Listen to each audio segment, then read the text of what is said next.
দেখুন, আমাদের পড়শি দেশ বাংলাদেশ, সেই দেশের জাতীয় সঙ্গীতে সোনার বাংলা এই শব্দের উল্লেখ থাকলেও আদৌ কি সোনার বাংলা রয়েছে সেই দেশ?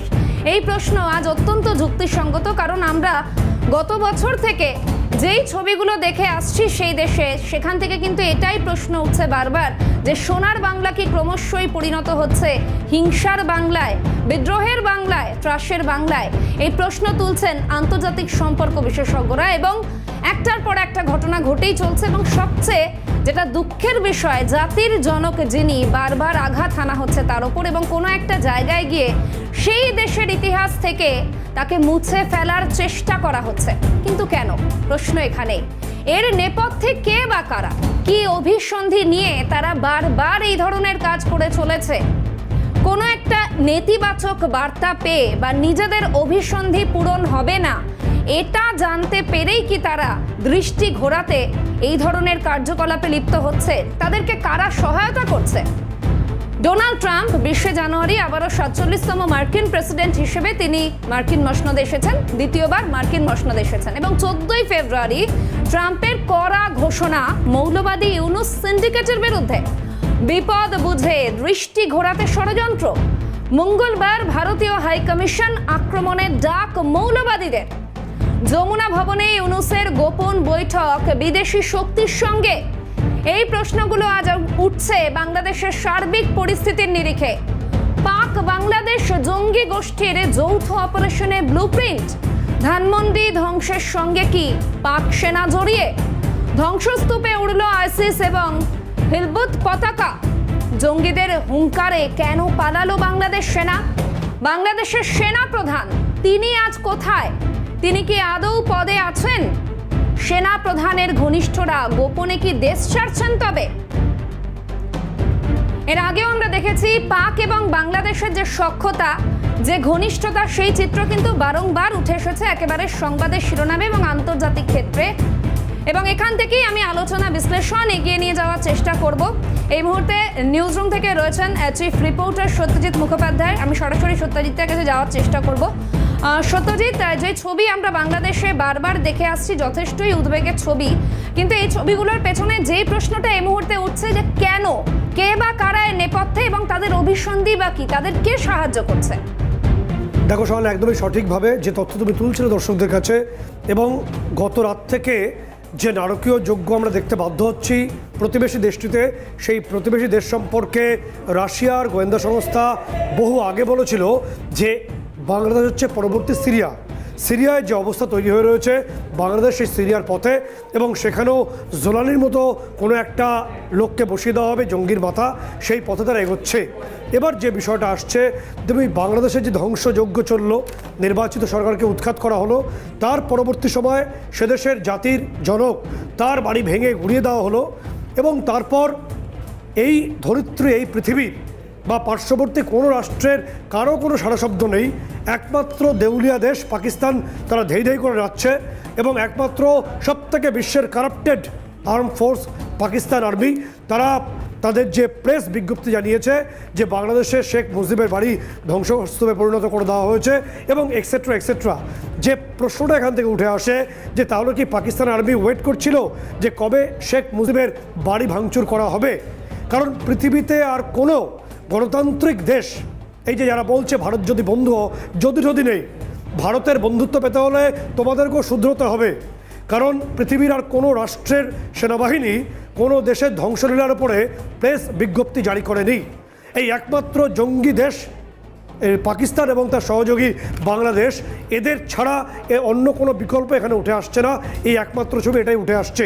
পাশাপাশি আমরা বলবো সাহানা, যে গোটা বিষয়টা যেখান থেকে দাঁড়িয়ে আছে, এই যে ধানমন্ডির 32-এর বাড়ি ভাঙা হয়েছে, বা পার্শ্ববর্তী ধানমন্ডি 5-এতে সুধা সদন শেখ হাসিনার বাড়ি ভাঙা হয়েছে, এটা তো ফলাফল।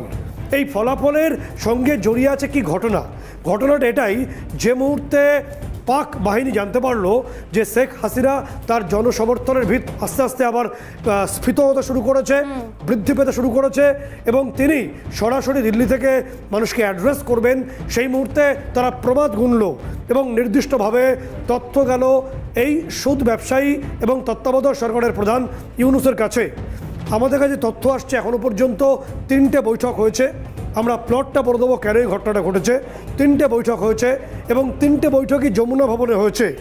সেই বৈঠকে আইএসআইয়ের 2 বড় কর্তা ছিলেন বলে আমরা জানতে পারছি এবং সেই বৈঠকে নাহিদ ইসলাম থেকে শুরু করে বিভিন্ন যে উপদেষ্টা যারা রয়েছে এই প্রত্যেক উপদেষ্টা ওখানে উপস্থিত ছিলেন এবং যে ছবিটা হচ্ছে যে নির্দিষ্টভাবে এই পুরো বৈঠকটা কমিউনিকেট করা হয়েছে প্রাক্তন সেনাকর্তা ইকবাল করিম ভূঁইয়া।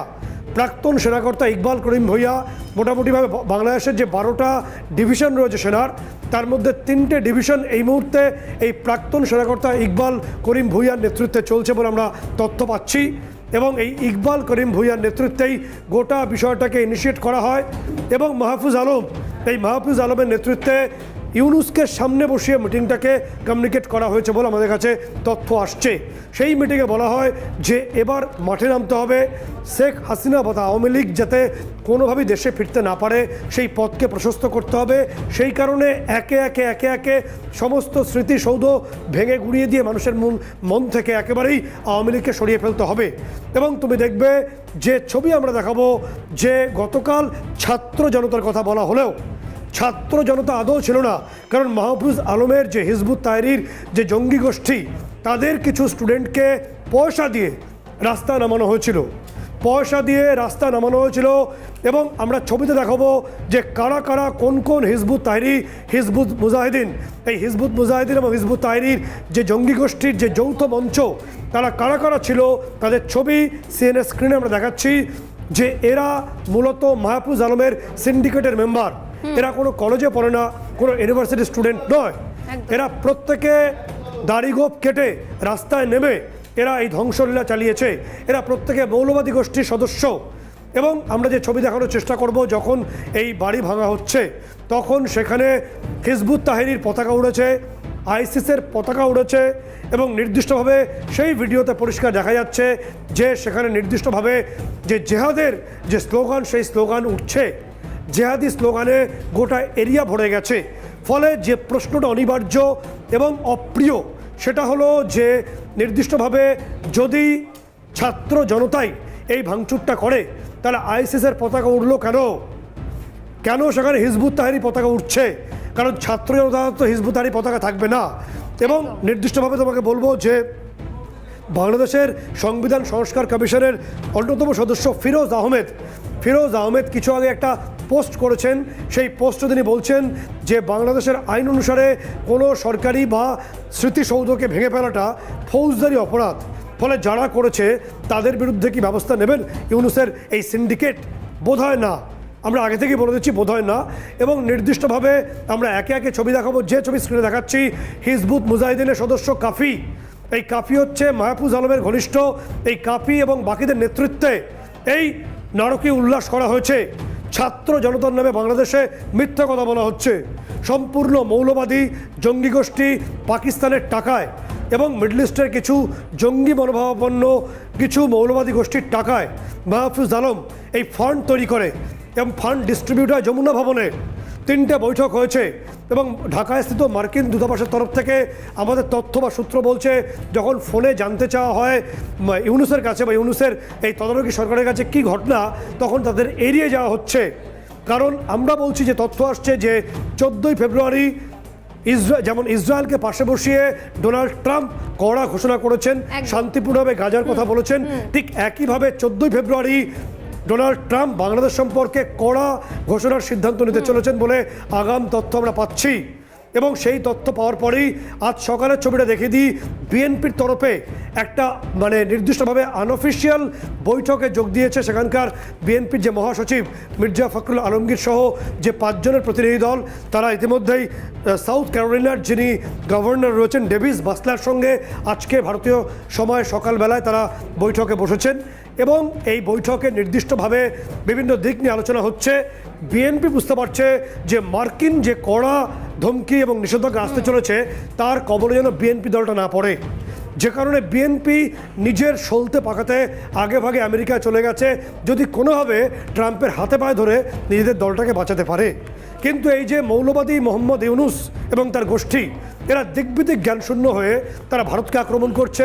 মৌলবাদী গোষ্ঠীরা আগামী মঙ্গলবার ঢাকায় স্থিত ভারতীয় হাইকমিশনকে আক্রমণের ডাক দিয়েছে এবং নাহিদ ইসলাম বলেছে যদি হাসিনা দিল্লিতে বসে থাকেন এবং সেখান থেকে এই ধরনের বক্তব্য রাখেন তাহলে ভারতকে তারা বুঝে নেবেন। তো নাহিদ ইসলাম তো সবে এই বাজারে এসছেন, রাজনৈতিক বাজারে বা কূটনৈতিক মার্কেটে, ফলে তাকে বহু পদ্মার পানি আরও দেখতে হবে। ফলে এই ছবিটা হওয়ার পরই যে তথ্য উঠে আসছে যে গোটা পর্যালোচনার সঙ্গে গোটা বিষয়ের সঙ্গে একটা দীর্ঘমেয়াদী ব্লুপ্রিন্ট ছিল। হাসিনাকে উৎখাত করার সঙ্গে যেমন পাকিস্তান এবং একাধিক মৌলবাদী গোষ্ঠীর যোগ রয়েছে, ডিপ স্টেটের যোগ রয়েছে, এই ধানমন্ডির বাড়ি ভাঙার পিছনে রয়েছে ডিপ স্টেটের পরিকল্পনা। সানা, একেবারেই তাই। অর্থাৎ এখান থেকেই একেবারে আমরা বলতেই পারি যে একদিকে যেমন একটার পর একটা অস্থির পরিস্থিতি তৈরি হচ্ছে, তার মাঝে এই মৌলবাদীদের এই আস্ফালন কিন্তু বাংলাদেশের সার্বিক পরিস্থিতিকে যেন ধীরে ধীরে ক্রমশ তলানিতে নিয়ে গিয়ে ঠেকছে। এই মুহূর্তে অবসরপ্রাপ্ত সেনাকর্তা কর্নেল দীপ্তাংশু চৌধুরী রয়েছেন আমাদের সঙ্গে। আপনাকে অনেক স্বাগত জিরো আওয়ার অনুষ্ঠানে। সত্যজিৎ, তোমার প্রশ্ন। দীপ্তাংশুবাবু, যে ছবি উঠে আসছে আমাদের কাছে যে এই 32 ধানমন্ডির বাড়িটা ভাঙা হতোই, কারণ তার ব্লুপ্রিন্ট রচনা হয়েছিল যমুনা ভবনে এবং প্রাক্তন সেনাকর্তা ইকবাল করিম ভুইয়া এবং তিনি 12টা যে তাদের ডিভিশন রয়েছে বাংলাদেশ আর্মির, তার 3টে ডিভিশন এই মুহূর্তে তার কথা চলছে, ফজলুর রহমান তার কথা চলছে। এবং যে তথ্য আসছে যে গতকাল যে ছবি এসছে যখন জেহাদি গোষ্ঠী বিক্ষোভ দেখাচ্ছে, ভাঙচুর চালাচ্ছে, তখন বাংলাদেশ সেনা কার্যত মাথা নিচু করে ঘটনাস্থল ছাড়ছে, সেই ছবি বারে এসছে। এবং ওয়াকারুজ্জামান সেনাপ্রধান, তার অবস্থান নিয়ে ধোঁয়াশা, তিনি আদৌ আছেন কিনা বাংলাদেশে তা নিয়ে প্রশ্ন উঠছে এবং তার অনুগামী অফিসাররা একে একে দেশ ছাড়ছেন বলে সামনে খবর আসছে বা তথ্য আসছে। দীপ্তাংশুবাবু, গোটা ছবিটা কোন দিকে? বাংলাদেশ কি পরবর্তী সিরিয়া কতটা বিপজ্জনক হয়ে উঠেছে? সত্যজিৎ বাবু, আপনি একদম ঠিক জায়গায় নিয়ে আসছেন। প্রথমে আমি যেটা বারবার বলি, আজকে আবার সেই একই কথা বলি, যে জাহিদ আলম অথবা ইউনিস সরকার, এরা কারা? ইউনিস তো কোনো অ্যাডমিনিস্ট্রেটর ছিল না, তাকে প্যারিস থেকে কোথা থেকে প্যারাড্রপ করা হলো বাংলাদেশে। একটা ঘটনা হয়েছিল, কোনো অভ্যুত্থান বলে একটা অভ্যুত্থানের সাজিয়ে ঘটনা হয়েছিল, সেখান থেকে প্যারাড্রপ করা হলো ইউনিসকে। ইউনিসকে কে নাড়াচ্ছে? রিসোর্সেস। এই যে এত বড় ঘটনা গতকাল ঘটলো, নিশ্চিতভাবে নিন্দাজনক, জাতির জনকের বাড়ি ভেঙে দিতে পারে, কিন্তু ইতিহাস বাংলাদেশের এই 10 কোটি মানুষের মন থেকে মুছে যেতে পারে না। ওভারনাইট ভেঙে দিতে পারে, আগুন জ্বালিয়ে দিতে পারে, মৌলবাদী ইসলামিক শক্তি এসে গুড়িয়ে দিতে পারে, তা আইএসআই সাপোর্ট করতে পারে। এটা যেমন সমস্ত সত্যি, এটাও সত্য যে ইতিহাসকে এরকম ভাবে মোছা যায় না। কিন্তু আমি আবার ওই প্রশ্নে আসছি যে ইউনিস গভর্নমেন্ট কি করতে চায় এবং কে করাচ্ছে ইউনিস গভর্নমেন্ট দিয়ে, এইটাকে আমাদের প্রথম ভাবতে হবে, কারণ উনি তো অ্যাডমিনিস্ট্রেটর নয়। দীপ্তাংশুবাবু, একটু আসবো আপনার কাছে, আমি তথ্য আপনাকে জানাবো। দীপ্তাংশুবাবু, একটা বিষয় বলে রাখি যে কে করাচ্ছেন এই তথ্য আমাদের কাছে কিছুটা আছে, যে পিনাকি ভট্টাচার্য, যে 2016 থেকে আমি আসছি আপনার কাছে। দীপ্তাংশুবাবু, 2016 সালে জাল ওষুধ বিক্রি করে 217 জন মানুষকে খুনের অভিযোগ রয়েছে তার বিরুদ্ধে। তিনি অলরেডি ধর্মান্তরিত হয়েছেন। জামাতের অন্যতম মাথা পিনাকি ভট্টাচার্য প্যারিসে বসে এই মুহূর্তে যে ছবি উঠে আসছে, যে প্রথম পিনাকি ভট্টাচার্য এই বাড়ি ভাঙার ডাক দিয়েছিল এই জামাত নেতা, কি বলেছিল পিনাকি, সেই ছবি আমরা দর্শকদের দেখানোর চেষ্টা করব। প্রিয় দেশবাসী, আসসালামু আলাইকুম। আজ রাত 9টায় গণহত্যাকারী, খুনি, নির্লজ্জ ফ্যাসিস্ট হাসিনা ছাত্রদের উদ্দেশ্যে বক্তব্য দেওয়ার খায়েশ করেছে। এই স্পর্ধার জবাব দিতে হবে। এই স্পর্ধার জবাব দেব আমরা ধানমন্ডি 32 নাম্বার গুড়িয়ে দিয়ে। যেই মুহূর্তে সে বক্তব্য দেওয়া শুরু করবে, সেই মুহূর্তে আপনারা দলে দলে আসবেন, ধানমন্ডি 32 নম্বরে বুলডোজার নিয়ে আসবেন। বুলডোজার না পাওয়া গেলে হাতুড়ি শাবল গাইতি নিয়ে আসবেন। ধানমন্ডি 32 নাম্বার আজ থেকে আর থাকবে না। ইতিহাসের দায় মোচন করবেন।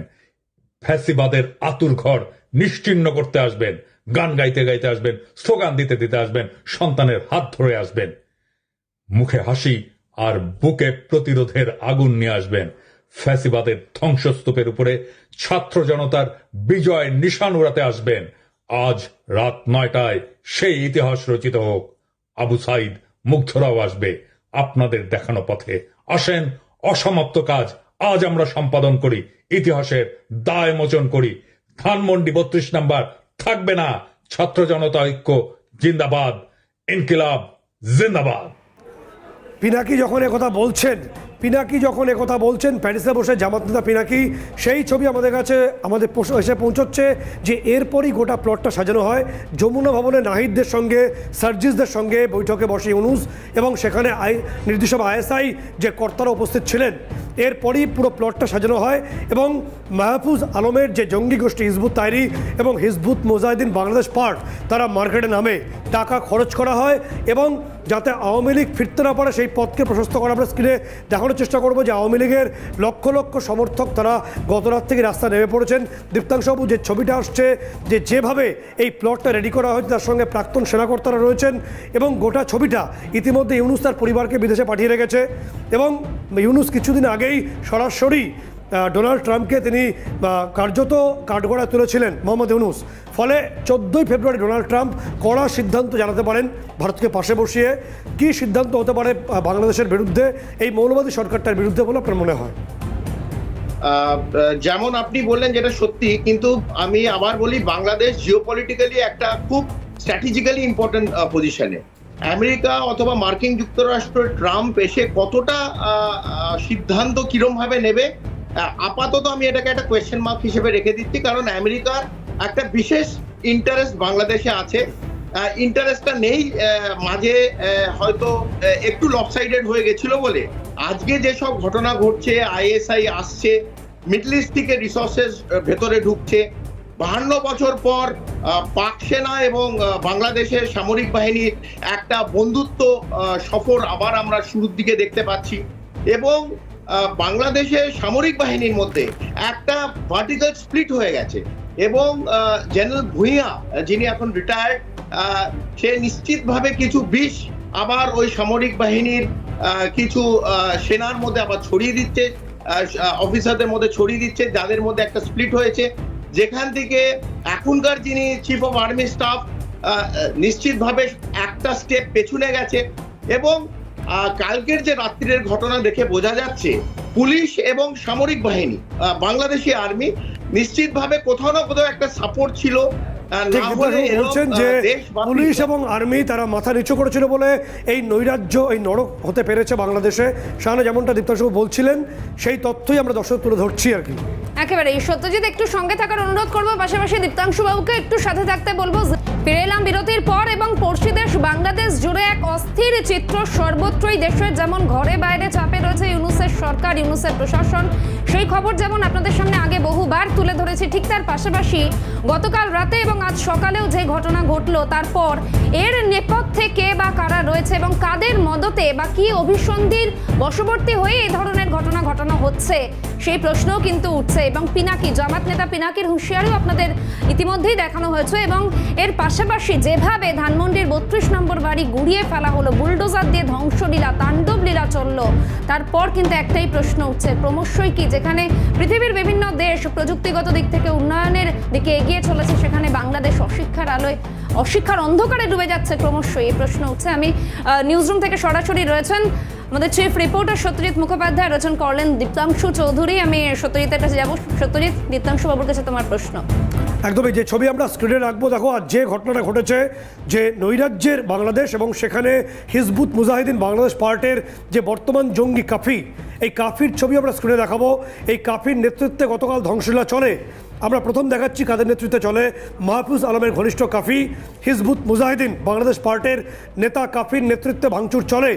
জঙ্গি যে জেহাদি স্লোগান চলতে থাকে ভাঙার সময়, ছাত্র জনতার নামে মিথ্যা কথা বলে মৌলবাদী গোষ্ঠীগুলোই নেমেছে মার্কেটে এবং তারা রাস্তা নেমে ভাঙচুর চালাচ্ছে এবং ইউনুস চুপ করে বসে আছে। দীপ্তাংশুর সঙ্গে আছেন। একটা কথা যেটা প্রশ্নটা উঠে আসে যে ডোনাল্ড ট্রাম্প তিনি কি সিদ্ধান্ত নেবেন সেটা তিনিই জানেন 14ই ফেব্রুয়ারি, কিন্তু ইতিমধ্যেই বিএনপির মির্জা ফখরুল আলমগীরের নেতৃত্বে তাদের সদস্য বা ডেলিগেশন টিম পৌঁছে গেছে আমেরিকায় এবং নর্থ ক্যারোলিনার যে গভর্নর ডেভিড বাসলার সঙ্গে তারা ব্রেকফাস্ট করেছেন এবং তারা চেষ্টা করছেন যাতে ট্রাম্পের কোপে তারা না পড়েন। তাহলে কোথাও কি আশঙ্কা রয়েছে যে এবার আমেরিকা কড়া সিদ্ধান্ত নেবে এই মৌলবাদী সরকার এবং সিন্ডিকেটের বিরুদ্ধে? এর তো আমরা কিছুদিন আগে জানি যেটা কোনো পেছন থেকে যে কারবাই করতে থাকে সেটা বন্ধ হয়েছে এবং আপনি যেটা দিয়ে শুরু করলেন, বাংলাদেশ যদি সিরিয়া হয়ে যায়, এই মৌলবাদীদের হাতে যদি বাংলাদেশের পুরো শক্তি চলে যায় এবং তার সামনের মুখটা যদি শুধু ইউনিস থাকে, পেছনে যারা চালাচ্ছে ইউনিসকে যদি এটা সিরিয়ার মতন হয়ে যায়, তার আঁচ কিন্তু বিভিন্ন আশেপাশে জায়গায় পড়বে, ইকোনমির ওপর আসবে, বিশেষ করে আমাদের পশ্চিমবাংলা এবং সেভেন সিস্টারের ওপর আসতে বাধ্য ভারতবর্ষে। ইকোনমিকে যদি ঠিক মতন চলতে হয়, ভারতবর্ষকেও এই সময় এসে গেছে যেভাবে নৈরাজ্য আমরা দেখছি, যে সোনার বাংলা যাকে বলি, প্রত্যেক দিন সেখানে হিংসার বাংলা, রক্ত বইছে, মৌলবাদীদের হাতে শক্তি চলে যাচ্ছে। এটা কোথাও না কোথাও একটা শেষ হতে হবে। আমরা যে 5ই অগস্ট যে তক্তা পলাট হয়েছিল, তার মূল পালক্রাম অবজেক্টিভ দেখছি পুরোটা ভারত। আপনাকে শেষ প্রশ্ন করব। নাহিদ ইসলাম তিনি হুঁশিয়ারি দিয়েছেন যে মঙ্গলবার দিন তার মৌলবাদী গোষ্ঠী ঢাকার ভারতীয় হাইকমিশনে আক্রমণ চালাবে, এই হুঙ্কার দিয়েছে নাহিদ।